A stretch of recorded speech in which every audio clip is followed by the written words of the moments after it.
Hello again, Cancer. Dadhichi here from astrology.com.au, looking at your horoscope for the month of October.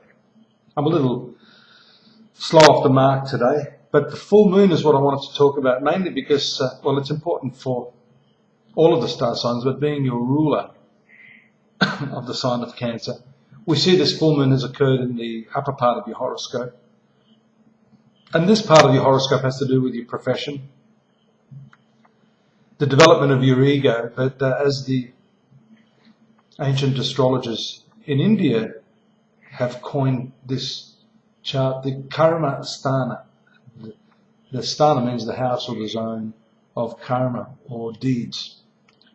So having this very bright energy, this reflective energy of the sun coming through the moon, it's a full moon on the career sector, can actually illuminate you. It can actually give you some insight. You know, that aha moment where you feel, right, I know what I've got to do now. And that's really important also because we've had this Saturn in the opposite part of the heavens. I think slowing down, making your career maybe less than desirable. So this is that moment that lifts your hopes, brings with it some optimism. Mind you, there's still a lot of opposition there from Mercury, from Saturn. You have the retrogression of Mercury, what we call the retrograde movement of Mercury from the 5th of October.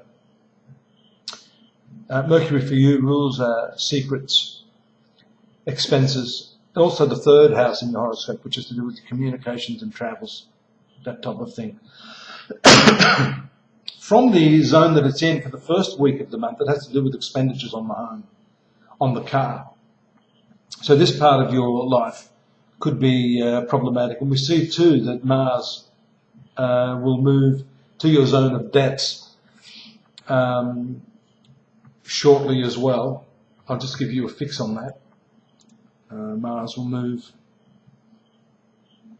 to this to this part of the zodiac on the 26th of October. So you've still got a bit of time to plan. The movement of Mercury straightens itself out exactly on that same day. Just two very important transits. And that shows the clarification of your thinking around that time, but also the going ahead with maybe some expenditure, some debt. So what I'm getting here, I think, for you this month is that you may need to just hold off spending and committing to some course of action. Could even be buying a car for some of you.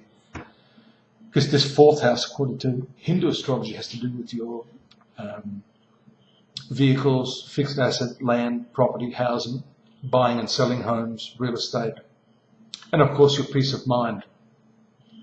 So we see a lot of energy tied up there, and those big turning points around the latter part of the month for you. The significant movement of that Saturn can't be overestimated, I don't think. Bear in mind, however, as soon as that planet moves, that's in the next few days, that's going to bring with it a whole lot of new responsibilities associated with children, with your creative self. Being creative requires a huge responsibility. True creativity only takes place when you're prepared to let go of the conscious mind. Now that's difficult for most of us, and that's going to be your challenge, I think, over the next 2 years. You're going to think your life through, or you're going to surrender to this creative process of the eternal now, if you want me to get really philosophical.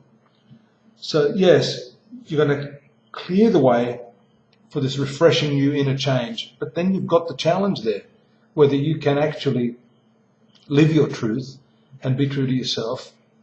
If, for example, you've had some hobby or some career that you really want to do, but you've been holding back, perhaps you're trying to please other people.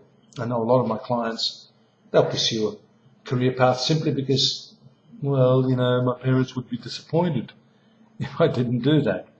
I think what I'm saying is that as this transit happens, you'll be able to cast aside those feelings of guilt, those feelings of expectation or entitlement by others, sense of being victimized by others.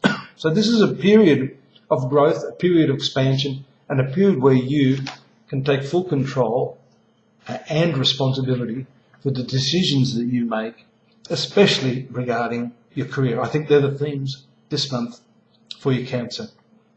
Look forward to your company here next month. In the meantime, astrology.com.au is my site. That's an AU for you Americans who find Australian slang a little bit hard to understand. Astrology.com.au. We have the monthly forecast there as well. Slightly different angle. We're going to show you the aspects that are happening in a bit more detail, week by week, so you can extend on what I've said here today. And I look forward to you there. Look forward to you here next week. Thanks for being with me. Bye-bye.